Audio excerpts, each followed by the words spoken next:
눈물은 내가 다 가질게. 널 원해 다른 이유 없이 새빨간 입술처럼 선명한 너.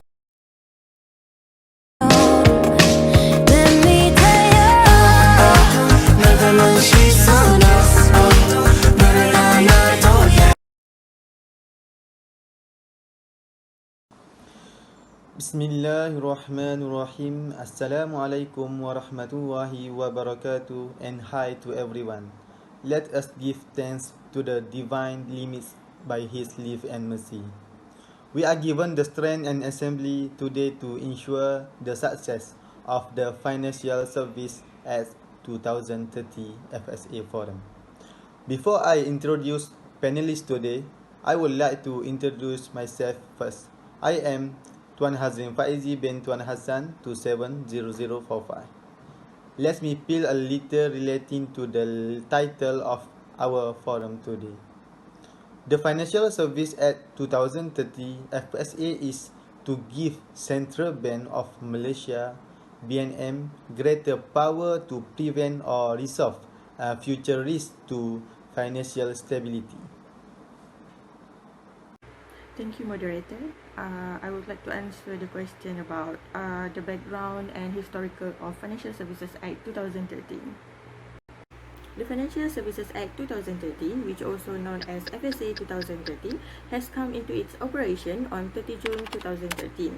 The establishment of FSA 2013 is simultaneously established with Islamic Financial Services Act, which also known as IFSA 2013.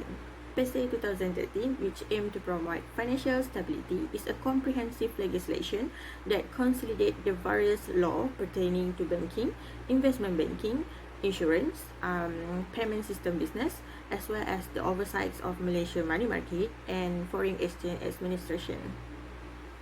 Apart from that, the establishment of FSA 2013 together with IFSA 2013 is also intended to replace some old acts such as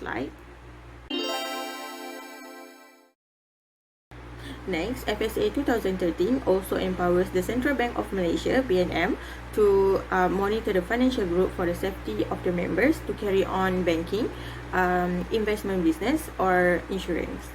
Under FSA 2013, BNM is given broad powers to intervene with the business or operations of banking to manage risk and ensure good governance. Moreover, among the reasons why FSA 2013 established and replaced the old acts is necessarily for the better and benefit of all. Thank you very much to Fatin for the explanation given. Let the event continue by Nurul Atirah binti Hamdan 271125 to explain what is objectives of establishment FSA 2030. With all due respect is welcome. Thank you to moderator. I would like to answer that question. So, my name is Nurul Atira binti Hamdan and my matrix number is 271125.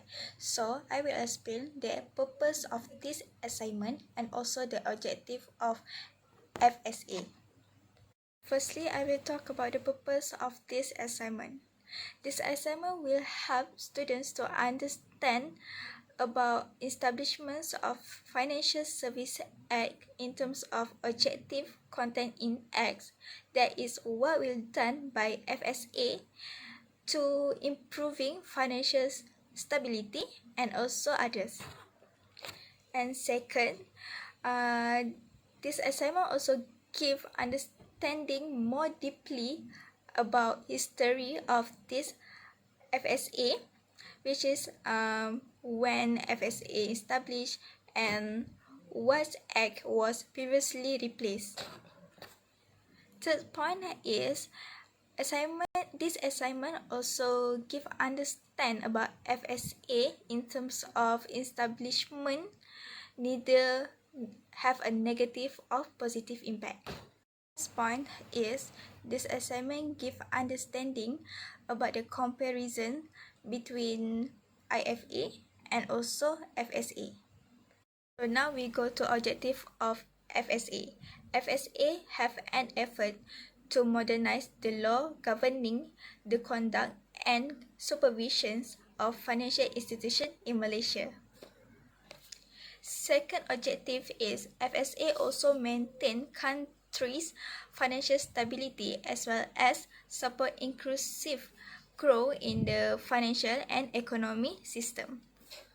FSA also safeguard the interests of customer by providing adequate protection to customer. The objective of FSA to ensure effectiveness and efficiency of financial intermediaries. Thank you very much to Atira for the explanation given. The forum will then go through examples of the FSA case that are happening now, especially in our country. With this, I welcome Ahmad Al-Hadi bin Al-Fendi to 72692 to give a speech on the matter. Thank you to the moderator for that question. For the first case, it is businessman charged with illegal deposit taking. This case states that under Section 137 of Financial Services Act 2013, the offender has been charged a maximum jail term of 10 years or a fine up to the 50 million ringgit or both upon conviction. For another case, it is the company director is accused of accepting a deposit of 16 million ringgit without a license. For this case, state that under Section 137 of Financial Services Act 2013, the offender has been charged for 3 charges. It is a maximum jail term of 10 years or a fine of up to 50 million ringgit or both if convicted. For the 4 charge, the offender will be charged under Section 419. It is a maximum jail term of 7 years or a fine or both if convicted. Thank you. Thank you to Hadi for the explanation given. This forum will be continued by comparison between FSA and IFSA by the panel Tengku Fatima Atikah binti Tengku Ismail to 70298.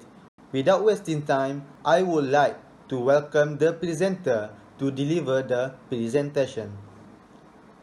Thank you to our moderator for today. So now I will explain about the difference between Financial Service Act and Islamic Financial Service Act. Okay, so Financial Service Act (FSA) and Islamic Financial Service Act has replaced the Payment System Act 2003, and although the two acts have the same features, yet there are the difference between that acts. And the difference is Financial Service Act (FSA) is an omnibus law that covers banking business, insurance business, and investment banking business. And Financial Service Act aims to streamline the rules of financial institutions and introduce a measure designed to enhance the financial stability in the financial sector, while Islamic Financial Service Act, or we know as IFSA, is considered as the omnibus of financial statement, and Islamic Financial Service Act role is encompass business objective, the operation, specific affairs, and the others activity based on Sharia. Second difference between IFSA and IFSA is the objective. FSA give Bank Negara Malaysia or Central Bank of Malaysia (BNM) greater powers to prevent or resolve future risks to financial stability in the financial sector, enhance consumer protection, promote competition in the financial service sector more broad, and moving forward global trends in interim financial regulation. Why? The Islamic Financial Service Act, or known as IFSA, in general is to promote or nurture and develop the application of Islamic principle, laws, and tradition on financial transaction, banking, and the activities related to business dealing. And the main principle followed by Islamic Bank is the prohibition of interest in all forms of transaction, conducting business and trading activities on the basis of legitimated profit and giving zakat. Okay, so the third definition between FSA and IFSA was FSA empowers Bank Negara Malaysia or MBM to take over all or part of the business, affairs or property of a financial institution, managing and appoint any person to do so that on Bank Negara Malaysia's name. And in circumstances where it considers that the financial stability of the financial situation is at risk, while Islamic Financial Act IFSA in the meet requirement of Islamic financial institution by ensuring that every financial and business activity conducted is in accordance with Sharia. And IFSA is also involved in the appointment of Sharia committee members in Islamic financial institution, which directly helps enable the central bank or BNM to continue to be renewed with the establishment of its Sharia committee members to maintain the qualification of its members. So that was all the difference between IFSA and FSA. Thank you to Fatima for the speech given. Next, I'm going to continue today's forum by asking a few questions to our panel today. Question that reads, what suggestions of these acts are submitted to Hadith relatives? Thank you to the moderator for that question. There are a lot of ideas can be improved the system of the FSA, as we know that some people doesn't using FSA for their system financial for their life. So suggestion for improvement system of that FSA such as create a new application to people to know financial service act through online to make the public easier register under FSA, know about FSA rule and benefit for the user register under FSA. Second, evolving system FSA to the domestic and international trend. The FSA is part of the authorities' continuous improvement of regulating the local financial sector. It aims to provide a more uniform framework in regulating the conventional banking sector, insurance and payment system. For a particular court case on the FSA issue, I have a suggestion for this issue is to have a premium discussion with the public on the advantages of company registered under the FSA and the disadvantages for people breaking the law in FSA. The next question relates to what you learn from this assignment is asked to the Atika. Okay, so thank you for moderator. So based on the question, what do I learn from this was, based on our study to complete our assignment, we do have learned a lot of things about the Financial Service Act, or known as FSA. Actually, Financial Service Act was one of the initiatives that have been made to modernize the law-related financial matters in Malaysia. And the replacement of Payment System Act 2003 with the Financial Service Act FSA now was one of the important things to ensure this law remains relevant and effective to practice nowadays. And this changing also can directly help to maintain the stability of the country's financial and economic system, as well as provide appropriate protection to consumer.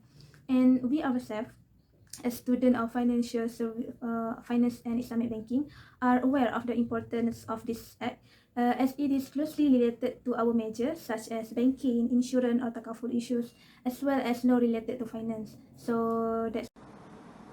Next, I would like to know your opinion about the positive impact of the FSA 2030. This question was asked to Atira.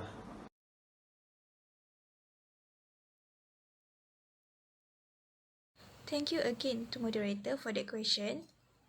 Here I will discuss the several of the positive impacts of FSA.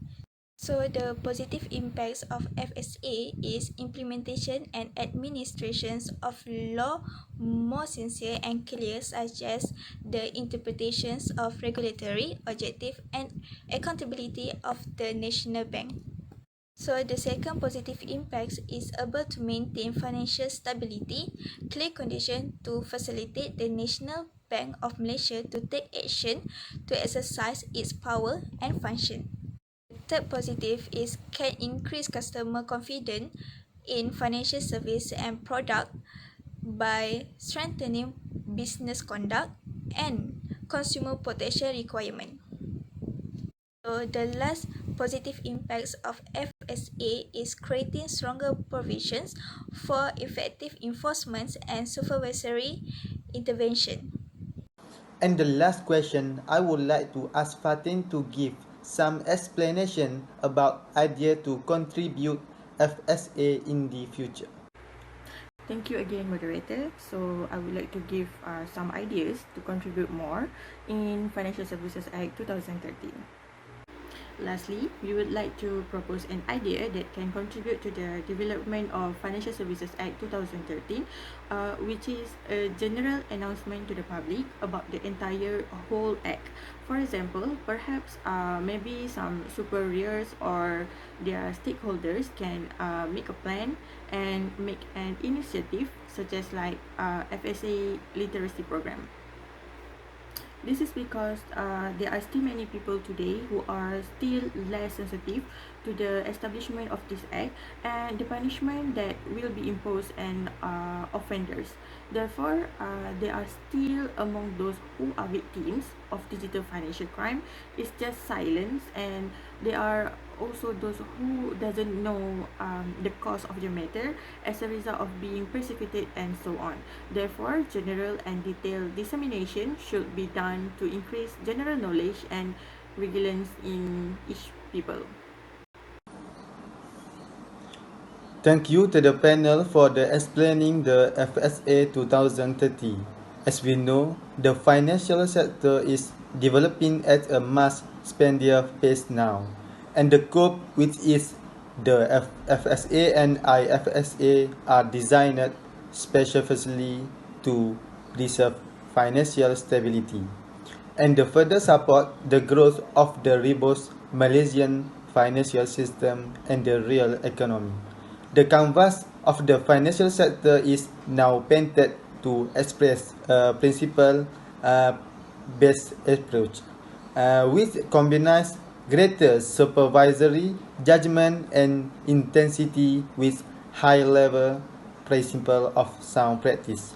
To conclude today's forum, I would like to thank the panel for spending your time with us to make this forum a success.